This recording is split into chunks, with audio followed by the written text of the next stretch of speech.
ಇನ್ಮುಂದೆ ಕಂಡಲ್ಲಿ ಕಸ ಹಾಕಿದ್ರೆ ಹುಷಾರ್. ಕಸ ಸಮಸ್ಯೆಗೆ ಕಡಿವಾಣಕ್ಕೆ ಮೈಸೂರು ಪಾಲಿಕೆ ಮುಂದಾಗಿದೆ. ಮೈಸೂರನ್ನು ಸ್ವಚ್ಛ ನಗರಿಯನ್ನಾಗಿ ಮಾಡಲು ಕಠಿಣ ಕ್ರಮವನ್ನು ಕೈಗೊಳ್ಳಲಾಗ್ತಾ ಇದೆ. ಕಸ ನಿರ್ವಹಣೆ ಮಾಡದಿರುವವರಿಗೆ ದಂಡಾಸ್ತ್ರ ಪ್ರಯೋಗ. ಹಸಿ ಕಸ ಒಣ ಕಸ ವಿಂಗಡಿಸಿ ಪೌರ ಕಾರ್ಮಿಕರಿಗೆ ಕೊಡಬೇಕು. ಇಲ್ದಿದ್ರೆ ಮೈಸೂರು ಪಾಲಿಕೆಯಿಂದ ದಂಡ ಬೀಳುತ್ತೆ. ಹಸಿ ಕಸ ಒಣ ಕಸವನ್ನ ವಿಂಗಡಿಸದಿದ್ರೆ 500 ರೂಪಾಯಿ ದಂಡ, ಮತ್ತೆ ಪುನರಾವರ್ತಿಸಿದ್ರೆ 1000 ರೂಪಾಯಿ ದಂಡ ಹಾಕಲು ನಿರ್ಧಾರವನ್ನ ಕೈಗೊಳ್ಳಲಾಗಿದೆ. ಇನ್ನು ಸಾರ್ವಜನಿಕ ಸ್ಥಳದಲ್ಲಿ ಕಸ ಬಿಸಾಡಿದ್ರೂ ಕೂಡ ದಂಡ ಬೀಳಲಿದೆ. ಸಾರ್ವಜನಿಕರು ಹಸಿ ಮತ್ತು ಒಣ ಕಸವನ್ನ ಕಡ್ಡಾಯವಾಗಿ ವಿಂಗಡಿಸಿ ಪೌರ ಕಾರ್ಮಿಕರಿಗೆ ನೀಡಬೇಕು. ಇಲ್ದಿದ್ದಲ್ಲಿ ದಂಡ ಶುಲ್ಕ ವಿಧಿಸಲಾಗುತ್ತೆ. ಘನತ್ಯಾಜ್ಯ ನಿರ್ವಹಣೆಗೆ ಸಂಬಂಧಪಟ್ಟಂತೆ ನಿಯಮ ಉಲ್ಲಂಘಿಸಿದಲ್ಲಿ ಮೊದಲ ಬಾರಿಗೆ ವಿಧಿಸಲಾಗುವ ದಂಡ ಹಾಗೂ ಪುನರಾವರ್ತನೆ ಮಾಡಿದ್ದಲ್ಲಿ ವಿಧಿಸಲಾಗುವ ದಂಡದ ವಿವರವನ್ನು ನೀಡಿದ್ದಾರೆ.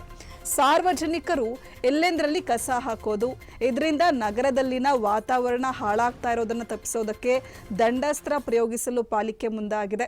ಸಾರ್ವಜನಿಕ ರಸ್ತೆ, ಬಸ್ ನಿಲ್ದಾಣ, ರೈಲು ನಿಲ್ದಾಣ, ಆಟದ ಮೈದಾನ, ಉದ್ಯಾನ ಹಾಗೂ ಇತರ ಸಾರ್ವಜನಿಕ ಸ್ಥಳಗಳಲ್ಲಿ ಕಸ ಎಸೆಯೋದು, ಸ್ವಚ್ಛತೆ ಕಾಪಾಡೋದು ವಿಫಲವಾದಲ್ಲಿ ಮೊದಲನೇ ಬಾರಿಗೆ 500 ರೂಪಾಯಿ ದಂಡ ಶುಲ್ಕ ವಿಧಿಸಲಾಗುತ್ತೆ. ಮತ್ತೆ ಅದೇ ಪುನರಾವರ್ತನೆ ಮಾಡಿದ್ದಲ್ಲಿ 1000 ರೂಪಾಯಿ ದಂಡ ಕಟ್ಟಬೇಕಾಗತ್ತೆ. ಇನ್ನು ಸಕ್ರಮ ಪ್ರಾಧಿಕಾರದಿಂದ ಹೊರಡಿಸಲಾದಂಥ ಅಧಿಸೂಚನೆ, ಬೈಲಾ, ಸುತ್ತೋಲೆ ಅಥವಾ ಸಾರ್ವಜನಿಕ ಪ್ರಕಟಣೆಯ ಅನ್ವಯ ತ್ಯಾಜ್ಯವನ್ನ ಮೂಲದಲ್ಲೇ ವಿಂಗಡಿಸಬೇಕು. ಹಸಿ ಕಸ, ಒಣ ಕಸ, ಕೈತೋಟದ ತ್ಯಾಜ್ಯ, ವೈದ್ಯಕೀಯ ತ್ಯಾಜ್ಯ, ವಿಷಕಾರಿ ತ್ಯಾಜ್ಯ ಹಾಗೂ ಇತರ ಕಸವನ್ನು ವಿಂಗಡಿಸಿ ತ್ಯಾಜ್ಯ ಸಂಗ್ರಹಕಾರರಿಗೆ ನೀಡದಿದ್ದಲ್ಲಿ ನಿವಾಸಿಗಳಿಗೆ ಮೊದಲ ಬಾರಿಗೆ 200 ರೂಪಾಯಿ, ಪುನರಾವರ್ತನೆ ಆದರೆ 500 ರೂಪಾಯಿ ಹಾಗೂ ವಾಣಿಜ್ಯ ಉದ್ದಿಮೆದಾರರಿಗೆ ಮೊದಲಿಗೆ 500 ರೂಪಾಯಿ ಹಾಗೂ ಪುನರಾವರ್ತನೆ ಆದಲ್ಲಿ 1000 ರೂಪಾಯಿ ದಂಡ ವಿಧಿಸಲಾಗುತ್ತೆ. ಇನ್ನು ಎಲ್ಲ ರೀತಿಯ ಚರಂಡಿಗಳಲ್ಲಿ ಬಿಸಾಡುವವರು ಮೊದಲನೇ ಬಾರಿಗೆ 500 ರೂಪಾಯಿ ಹಾಗೂ ಪುನರಾವರ್ತನೆ ಆದಲ್ಲಿ 1000 ರೂಪಾಯಿ ದಂಡ ಕಟ್ಟಬೇಕಾಗತ್ತೆ.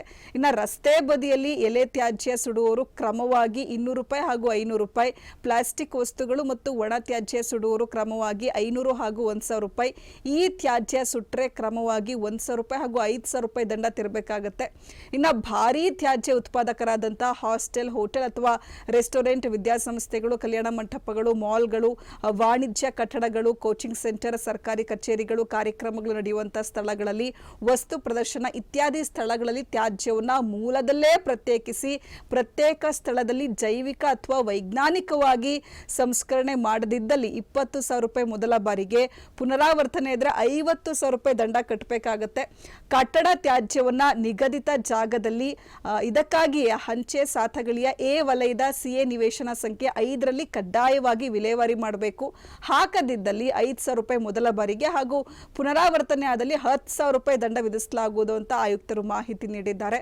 ಒಂದು ವೇಳೆ ಸಾರ್ವಜನಿಕರು ಮೂಲದಲ್ಲಿಯೇ ತ್ಯಾಜ್ಯವನ್ನು ವಿಂಗಡಿಸಿ ನೀಡದಿದ್ದಲ್ಲಿ ಪೌರ ಕಾರ್ಮಿಕರು ಯಾವುದೇ ಕಾರಣಕ್ಕೂ ಕಸವನ್ನು ಸ್ವೀಕರಿಸೋದಿಲ್ಲ ಅಂತ ಹೇಳಿ ಸ್ಪಷ್ಟಪಡಿಸಿದ್ದಾರೆ.